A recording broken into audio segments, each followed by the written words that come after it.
자, 안녕하십니까. 화학으로 강의하는 강사 국순길입니다. 짧은 시간 안에 제가 화학을 어떤 방식으로 강의를 해야 될 것인지, 또 무엇을 어떻게 강의를 해야 될 것인지에 대해서 설명을 한번 해드리겠습니다. 화학이라는 과목은 물질에 대한 과학입니다. 그래서 물질이 어떻게 되었는가, 그 다음에 어떤 방식으로 조성이 되었는가, 이것을 알려주는 과목이 화학이라고 하는 겁니다.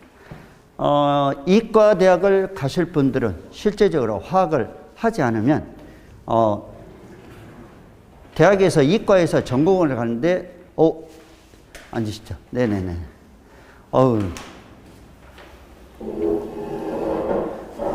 자, 그래서 괜찮습니다.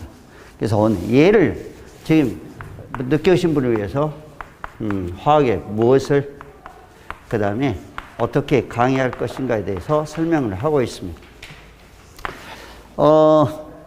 우리가 실제적으로 예를 한번 들어볼게요. 화학에 무엇을 어떤 방식으로 강의를 해야 될지. 우리가 먹는 이제 물이라는 게 있습니다. 물. 혹시 어머니 물의 화학식은 어떻게 되는지 아세요? 오, 이거 많이 아시네. 혹시 분자 구조는 아세요? 어머니는 문과세요, 이과세요? 아, 문과시구나. 분자 구조는 어떻게 되신지 아세요? 오프라인 나오시면 모든 질문에 대답을 해야 된다는 그 각오로 오셔야 되는 거예요. 실제적으로 수업은 소통이기 때문에 선생님이 일방적으로 하는 것보다는, 그래서 제가 지금 현재 물이라는 것을 예를 들어서 화학적으로 한번 설명을 한번 해보겠습니다. 물은 원자번호 8번인 K각이 2개, L각이 6개. 예, 어머니가 문과시니까 문과성을 제가 이과로 만들어 볼게요. 그죠? 수소는 원자번호가 1번입니다. 그래서 전자가 딱 하나밖에 안 들어가요. 그러면 이제 요 수소하고 요 산소가 서로가 자진 전자를 공유합니다. 그래서 이걸 공유결합이라고 하는 거거든요. 그래서 여기 있는 이 원소들이 가지고 있는 전자를 동그라미로 한번 표시를 한번 해볼게요. 이렇게. 그러면 여기는 안쪽 껍질이라 실제적으로 핵 바로 앞에 있어서 결합에 참가할 수가 없습니다. 그 결합에 참가하는 전자는 마지막 껍질에 있는 전자만 결합에 참가를 하죠. 그 6개의 전자를 쓰는데 2개의 전자를 서로가 공유합니다. 따라해봐요. 공유결합. 오늘 하나는 알고 가셔야죠. 그리고 남은 전자가 몇 개냐면, 두고 쓰면 4개 남았죠. 속으로 야, 오늘 나오는 게 아닌데 나왔구나 하는 생각을 하시는 것 같은데 괜찮아요. 그렇게 해야 자기 것이 됩니다. 이렇게 남아요. 이걸 비공유 전자성이라고 합니다. 그러면 서로가 반발을 해서 각도가 만들어지죠. 이게 그래서 104.5도가 만들어지는 거예요. 물 분자가 이런 방식으로 결합이 되어 있으면 각도가 180도가 될 거예요. 그러면 이 각도하고 이 각도는 엄청난 차이를 가지고 있습니다. 그게 바로 이 그림이죠. 사진을 보시면 알겠지만 얼음 덩어리입니다. 이게 얼음 덩어리가 물에 떠 있죠. 왜 떠 있을까요, 이게? 똑같은 물인데요. 물이 얼어서 얼음이 되는데. 그래서 중요한 게 뭐냐? 원리가 중요한 겁니다. 그래서 공부라는 건 다 마찬가지지만 이게 지금 현재 탑이라고 생각한다. 그러면 과학적인 개념은 단기라는 게 있어요. 그래서 1, 2, 3, 4 해서 마지막에 골에 가면 10이 되는 거죠. 그래서 어떤 공부도 마찬가지지만 제일 앞에 있는 게 원리입니다. 이 원리를 이해를 해야 돼요. 왜 이게 얼음이 물에 뜰까? 그걸 이해를 시켜야 되거든요. 그러니까 여기서부터 이 작업이 안 되면 그 다음에 적용을 해야 되는데 적용하는 단계가 넘어갈 수가 없습니다. 그 다음에 이제 마지막 수능에서는 뭐냐면 이놈을 응용해서 응용 시험 문제가 나와요. 그러니까 결론은 지금 현재 방학 동안에 또는 선행을 할 때는 요거나 이걸 배우는 게 아니고 이걸 배우셔야 되는 거죠. 제가 수험생들만 강의를 하는데 왜 고등학교 1학년이나 중3 애들에게 내려와서 강의를 하려고 하는가? 이유가 있어요. 수업을 하면 애들이 하루 종일 와서 자요. 학원에 오면 공부 열심히 하는 것 같이 생각이 되고 학교 가면 정말 열심히 할 것 같지만 실질적으로 그게 잘 안 되는 겁니다. 이유는 뭐냐? 그래서 제가 물어봐요. 같이 공부 좀 해야 되는데 너 왜 하루 종일 자냐? 그러면 제가 선생님 말씀을 듣고 공부를 좀 하려는데 선생님 말하는 것이 뭔 말인지 하나도 모르겠어요. 이제 관건은 뭐냐? 지금 현재 이 부분이 안 돼 있으니 적용이나 응용 부분을 강의하는 선생님 말을 못 알아먹는 거예요. 그래서 실질적으로 어머니들이 생각하기에는 고득점이 나오면 이 부분을 집중적으로 하면 될 것 같으면 생각합니다. 그건 절대 아니라는 거죠. 그 결론은 뭐냐면 원리와 이해를 적용을 한 다음에 그것이 어디에서 적용이 되는가, 그 다음에 그것이 어떻게 응용이 되는가 하고 문제를 해결하는 능력이 생기는 거예요. 그래서 이걸 하려면 지금 현재 사진을 보다시피 왜 이 얼음이 떠 있을까? 이유는 뭘까? 공유 결합을 알아야 되고요. 그 다음에 공유 결합에서 결합하지 않는 비공유 전자성이 있다는 것을 알아야 되고요. 그 다음에 각도가 꺾인다는 것도 알아야 되는 거예요. 그러고 나면 이 구조하고 이 구조는 엄청난 차이가 나는데 이 구조들이 엉겨 붙어서 물이라는 덩어리를 만든다.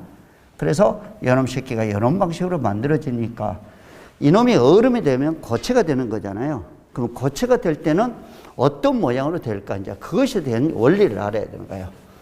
펜을 쓰시죠, 펜.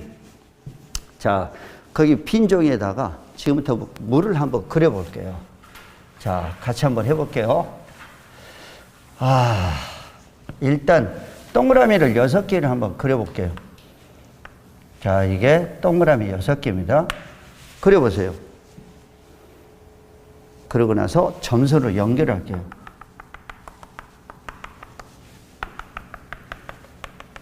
그리고 연함도 이렇게 연결하고 이것도 연결하고 이렇게요. 그러면 마치 스파이더처럼 생겼잖아요. 자, 물이 지금 현재 각도가 몇 도라고 그랬죠? 104.5도라고 했잖아요. 그러면 이게 꺾여져 있거든요. 그래서 여기 있는 이 수소가 인접한 산소하고 결합을 해야 되는데 그게 강력한 분자간의 인력입니다. 정전기적으로 이게 플러스 여기 마이너스에서 정기적으로 산소가 전자를 당기는 힘이 아주 셉니다. 양성자가 8개니까. 그러면 수소가 전자가 쏠려가기 때문에 수소의 원자핵이 돌출이 되는 겁니다.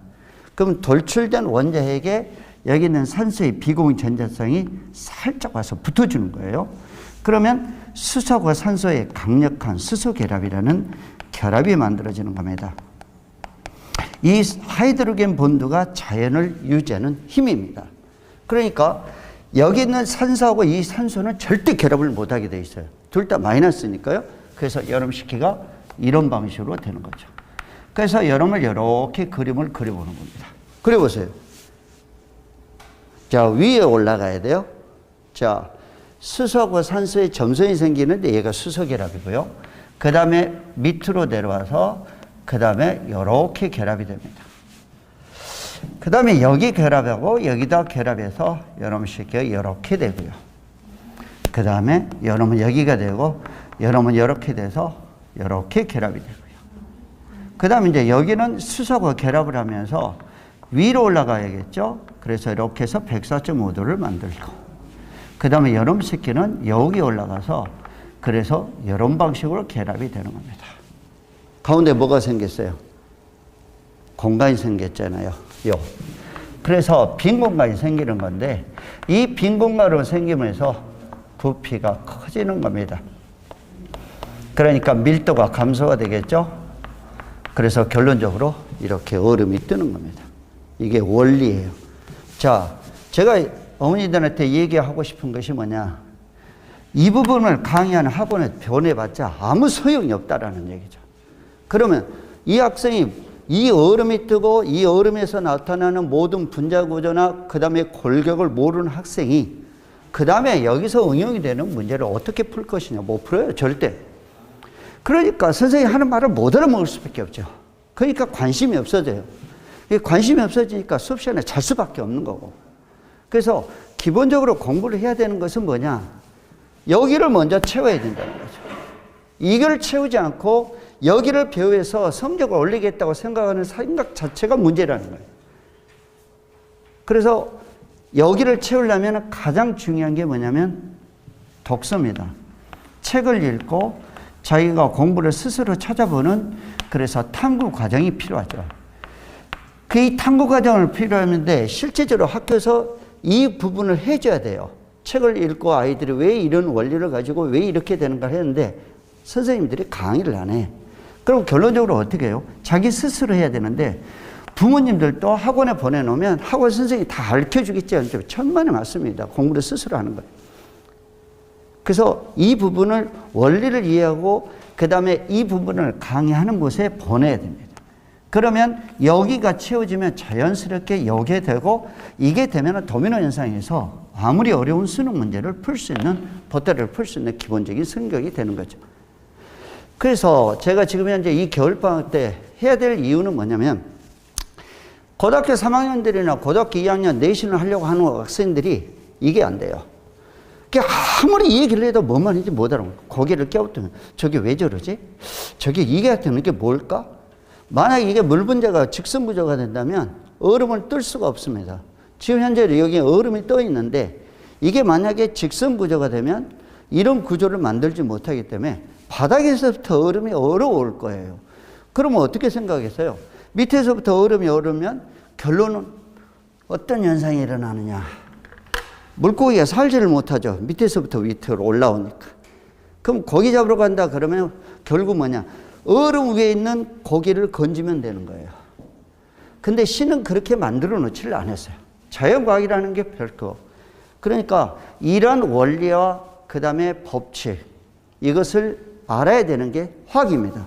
이게 물리는 역학이고요. 운동에 관한 얘기고, 여기는 어떻게 해서 이게 이렇게 될까는 원리를 알려주는 것이 바로 화학입니다.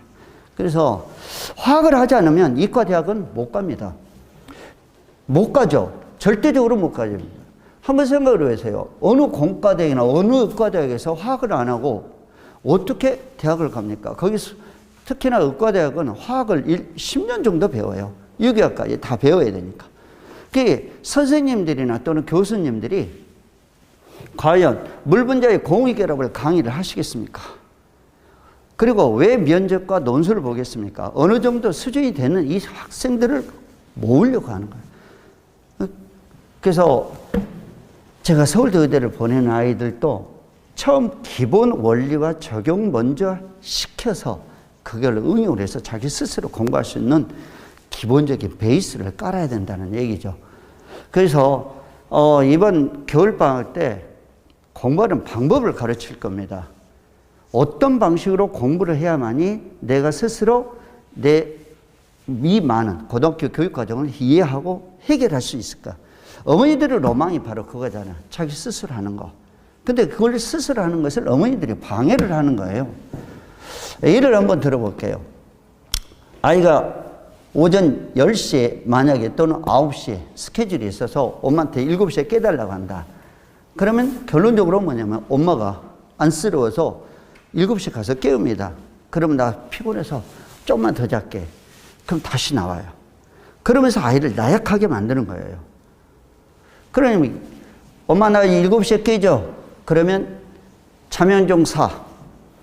네 인생이잖아. 왜 엄마한테 지랄이야? 자명종에서 7시에 못 일어나면 그 뒤에 일어나는 모든 일은 네 책임이잖아. 자기 인생에 대한 책임을 질 수 있도록 어머니께서 해 주셔야 되는 거예요. 공부도 마찬가지예요. 왜 네가 공부를 해야 되는가는 스스로 자기가 그걸 느껴야 돼요. 그걸 어려운 말로 철이 든다 그래요. 철이 들 때까지는 공부를 엄마가 말씀하시면 다 잔소리가 되는 겁니다. 그래서 결론은 뭐냐? 자기 스스로 해야 됩니다. 아침에 일어나서 자기 일을 하고 학교 가고 학교 돌아와서 무엇을 어떻게 공부할 걸 알아야 그 다음에 책상에 앉아도 뭔가 해야 될 거 아니에요.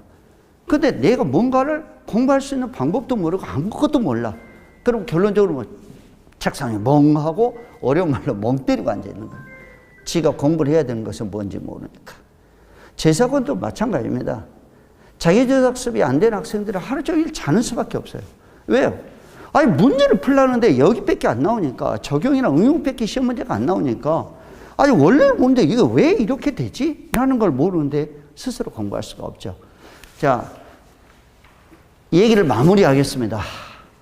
일단 이공계를 지원하게 될 학생이면 대학 교육의 기초를 하는 방법으로 화학은 반드시 해야 돼요.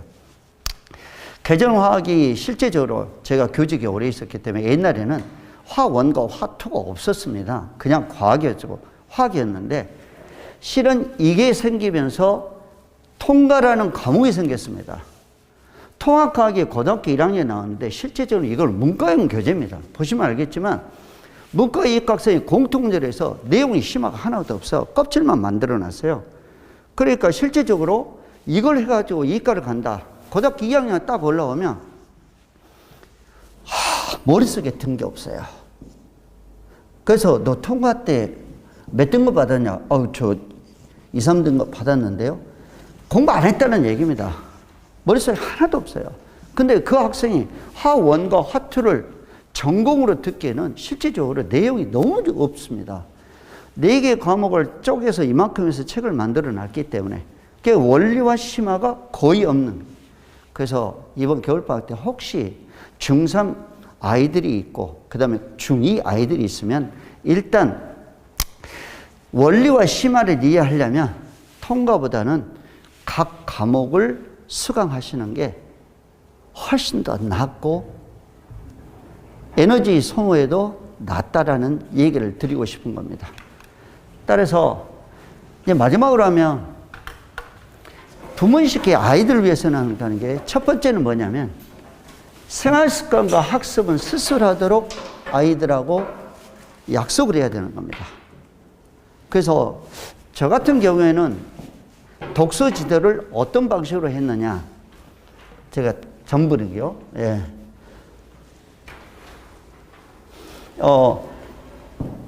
일단 책을 먼저 독서를 하게 만들었어요. 그러면 이제 아이가 이 글을 읽고 이 책을 읽고 네가 생각하는 것을 독후감으로 한번 써와봐라. 그러면 아이들이 독후라는 걸 자체를 모르기 때문에 거의 책 내용을 100개 갖고 옵니다.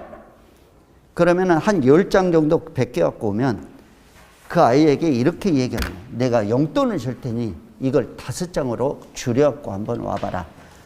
그러면 그때부터 어떻게 되냐면 고민을 하게 생각해요. 과연 뭘 빼고 어떤 걸 남겨야 될까 하는 거 고민을 하게 되죠. 그러면 5장을 어찌됐건 아이가 땀 뻘뻘 흘리면서 가져왔다. 그러면은 그놈을 읽어보고 자, 잘했어. 그러면 내가 또 용돈을 줄 테니 이놈을 2장으로 줄여갖고 한번 와봐라. 그럼 아이가 또 고민할 거예요. 막 화도 내고 아니 왜 했던 얘기를 또 하게 만드냐. 이런 얘기를 할 거예요. 그러면 제 생각엔 그래요. 그놈을 요약하고 그 다음에 압축하는 능력이 바로 공부입니다.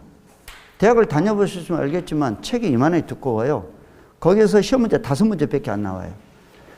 마찬가지예요. 국어도 마찬가지고 어떤 글을 읽고 그것에 대해서 요약하고 써머리하는 능력이 없으면 자기 스스로 할 수가 없어요.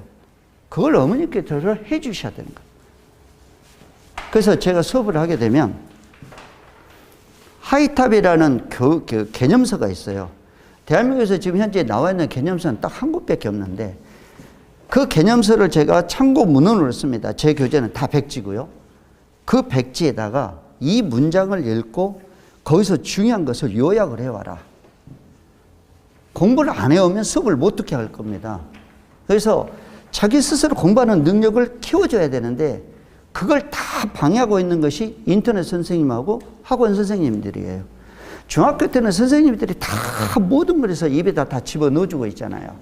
그러니 결론적으로 아이가 스스로 할 수 있는 능력을 계속 죽이고 앉아있는 거예요. 그러니까 교육하는 방법을 바꿔야 돼요. 네 스스로 공부를 해서 요약을 해와.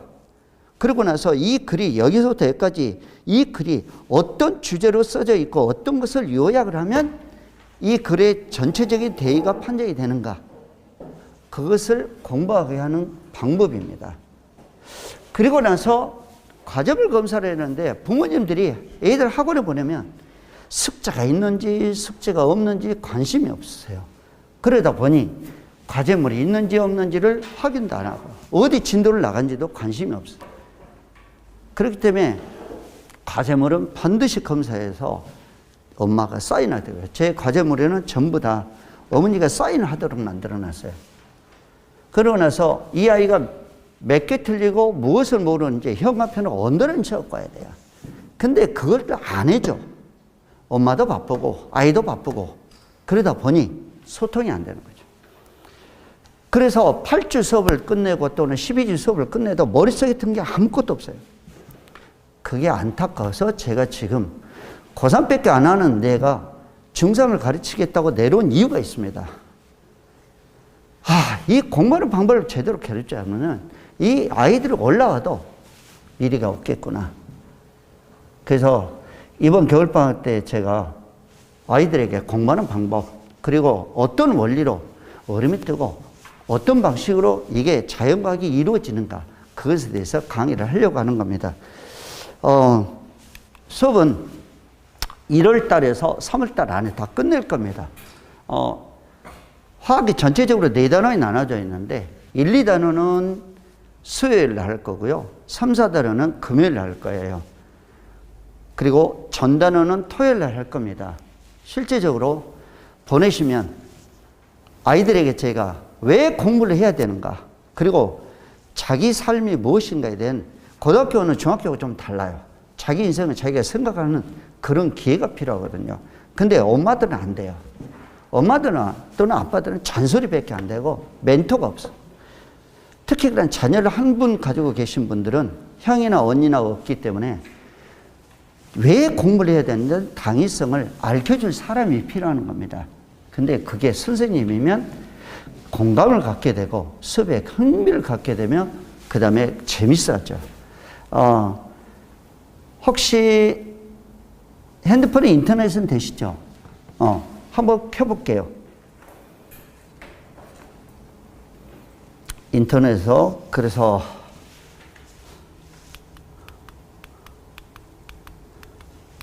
아이에게 제 이름을 쳐서 스스로 검색을 하게 만드세요. 그리고 네가 앞으로 공부를 해야 될 사람이 바로 이분이다. 그러고 나서 프라이드, 자신감을 얻고, 적어도 인터넷에 떠 있는 선생님이 너를 가르친다. 그리고 그분한테 정말 제대로 배워보자 라고 하시면 아이들이 공감을 좀 가지실 거예요. 뭐 정확하게 얘기를 했는데 어찌됐건 주제는 뭐냐면 무엇을 가르칠 것이냐, 딱 하나입니다. 과학에 대한 기본적인 원리와 이해를 강의를 할 것이고요. 한 줄 요약으로 어떻게 강의할 것이냐, 자기 스스로 공부할 수 있는 방법을 가르칠 겁니다. 뭐 정확하게 말씀을 드렸는데 다음 선생님도 계시고 그러니까 오늘 좋은 정보를 잘 얻어가시고, 알겠죠? 어찌됐건 수없이 많은 강의 중에 내 아이를 위해서 무엇을 어떻게 해야 될 것인가를 잘 고민을 하시고, 또 여기 원장님이나 또는 실장님들과 또 상의도 많이 해보시고 좋은 결정을 해서 이번 겨울방학을 잘 보내셔야 됩니다. 고등학교부터 올라가서 엄청난 큰 기반이 돼야 되는데 이번 겨울방학을 그냥 가방만 들고 왔다 갔다 하게 되면 이 아까운 시간에 엄청난 큰 손실을 볼 거라고 생각이 듭니다. 자, 그러면 다음 시간에 다음에 또 한번 뵙겠습니다. 제가 애들의 시험을 매주 보거든요. 보면은 매주 사진을 찍어서 전부 다 코멘트를 달아서 보내드립니다. 어머니한테. 이 아이는 지금 이 부분이 안 되니까 이 부분 보충을 해야 됩니다. 제가 지금 외대부고 아이들만 53명이 넘어요. 외대부고만 제가 10년을 했습니다. 외대부고 서울대대는 제가 다 보냈고요. 그래서 결과는 여기 있는 원장님이나 또는 실장님에게 여쭤보시면 될 것 같습니다. 그럼 또